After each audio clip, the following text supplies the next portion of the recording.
Hi everyone, how you doing? So hopefully today we're going to do a bit of work on the old Focus here. It's a Focus Sport, but the job we're doing is going to be the same on any Focus.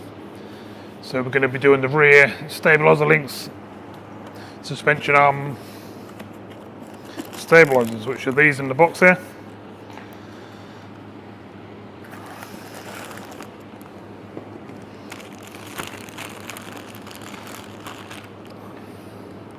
That's what they are. Basically this bit sits in the middle of your suspension. This bit's crushed to the top, that bit's crushed to the bottom, and your sway bar, roll bar arm is connected.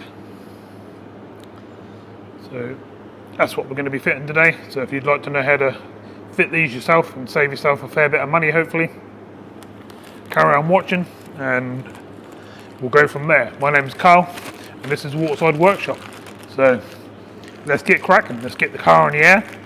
We've got two big axle stands over here, so we're going to put it up in the air, get it on axle stands, and then we'll go underneath and I'll show you what the job looks like from underneath. Right, let's get some lights under there and get started.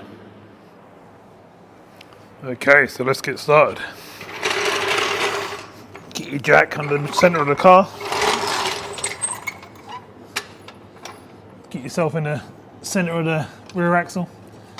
Not with the bits that go up and down, but the actual centre, which I'll show you once the car's in the air. Pump her up.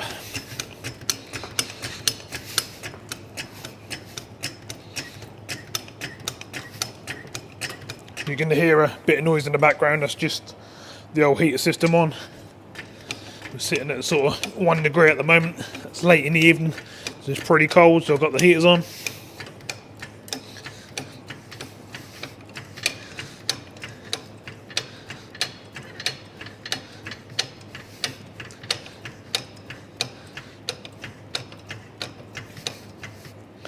Right, a couple of the big old axle stands,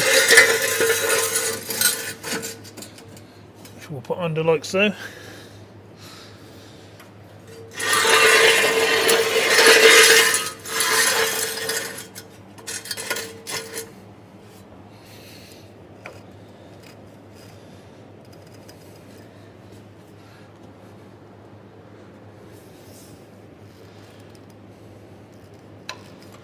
Right, so I'll just come and get you and bring you over.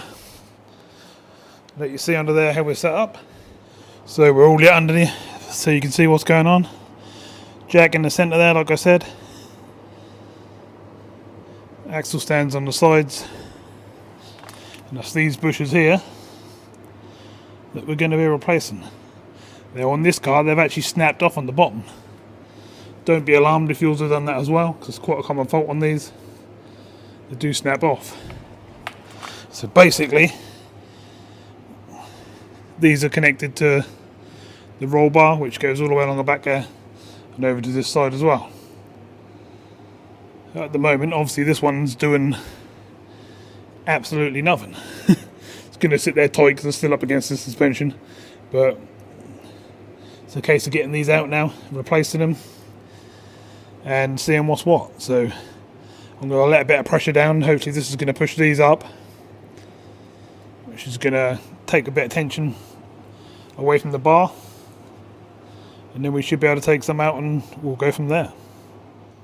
Okay, so for my circumstances where they're actually snapped off, I put a bar under there and then I've clamped a pair of grips onto what's left of the bolt that's pulled through the rubber.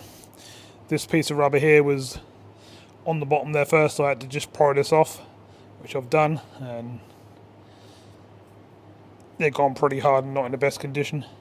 So we've clamped to the bolt at the bottom there, and we've now got a 15mm spanner up the top.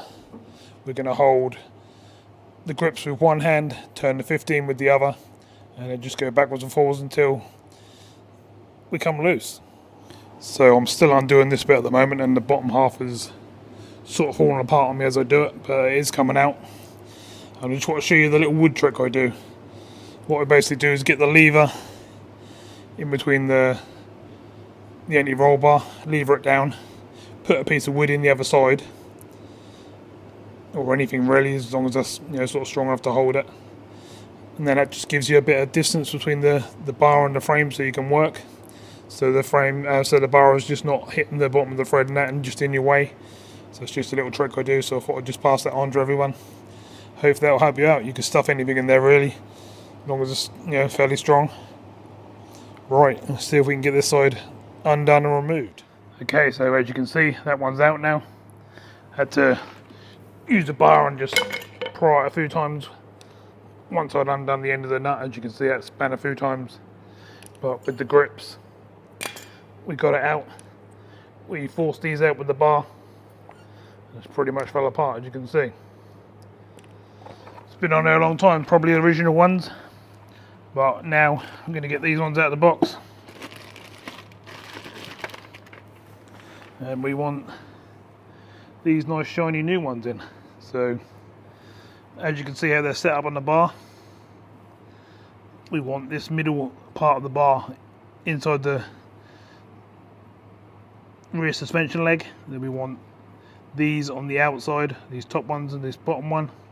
So this whole middle section, basically there where my fingers are, will be inside the leg, and then the other two bits will be on the outside of the leg like so. There's no other way you can put them in, you have to do it that way. It's a case of you have to move your little piece of wood out once you've got that lined up, and then away you go. So let's take this apart. I'll show you what I mean as I'm doing it, and we should be able to go from there. So this is what I was saying, I've took it apart. This is the top section, goes on the top with the nut. This is the middle section, and this goes in through the bottom like so. So that goes there. So we want this lined up inside the arm in there, like so.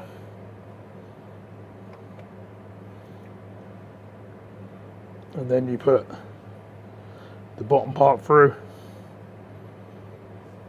and the top part on.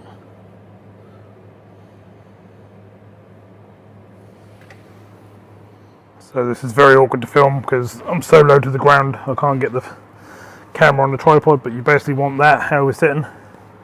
Nut through the bottom, the first one, the middle section in there, up through into the top. You want the bolt sticking out the top like so.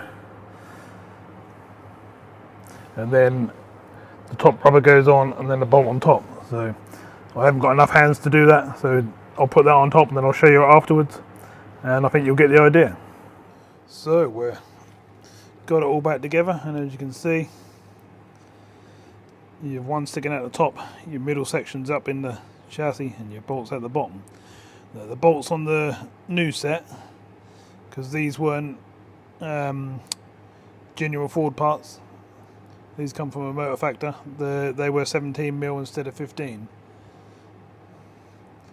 But that's pretty much what it's got to look like once it's all done. And that's actually connected to the car now. Now I've got that side to do, and I've got to do the process all over again. Obviously I won't show you that again because you've seen it once, and that's the same thing both sides. So that's pretty much what you got to do.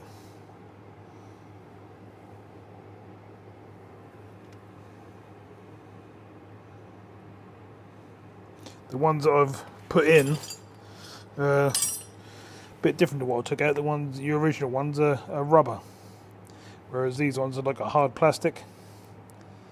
But that's what they give you to put in there now, so that's what we put in. Okay, so hopefully that's helped you out a bit. I think you get the idea of what's what. Some of them can be snapped off, like I said, and that's nothing to worry about. It's just they break off as a common fault on these. This car's been lowered, so it made a bit more of a pain, but no different. The job's exactly the same, and either side is exactly the same. I'm now about to do the other side. I've got the other one just sitting down here waiting, so I'm going to whack it in once I finish the video, and we'll have both sides done. So say hopefully that helped you. If it did, give us a good old thumbs up, and if you fancy leaving a comment below, leave a comment below, and hopefully I'll be able to do some more jobs and give you some more tips and save you a bit more money. So thanks very much for watching, really appreciate it, appreciate your time. Like I say, hopefully I've helped you out. saved you a bit of money, fingers crossed, and you'll be able to do that repair yourself. You don't need many tools, just need a jack, some axle stands, a couple of 17mm spanners, a couple of 15mm spanners, a pair of grips maybe, and a little lever bar, and you're pretty much away. So thank you very much for watching, and I'll see you again soon.